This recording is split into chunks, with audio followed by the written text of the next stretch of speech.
उसका कोई नतीजा, कोई रिजल्ट, कोई आप उसका आप बताएं कि क्या आपने कौम को फराहम किया। तो एक तो मकसद नहीं होता हमारा, कोई ख़ास मकसूद नहीं।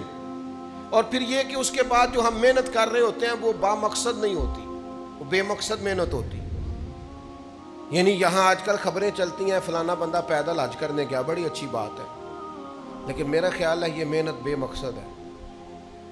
अब पैदल हज की ज़रूरत नहीं, अब आप फ्लाइट पे बैठे और 4 घंटे में जाएं, पहुँच जाएं वहाँ। अब आप वो काम करें जिसका मकसद, मेरी बात की समझ आ रही है? वो जी पाकिस्तान से पैदल चला गया, क्यों गया जी पैदल?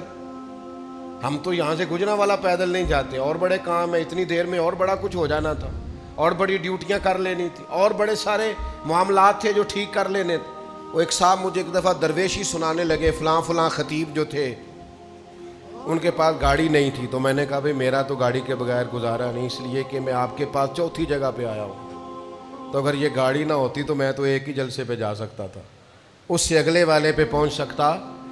आप बामकसद मेहनत करेंगे, बेमकसद मेहनत नहीं करेंगे। आप जितने भी काम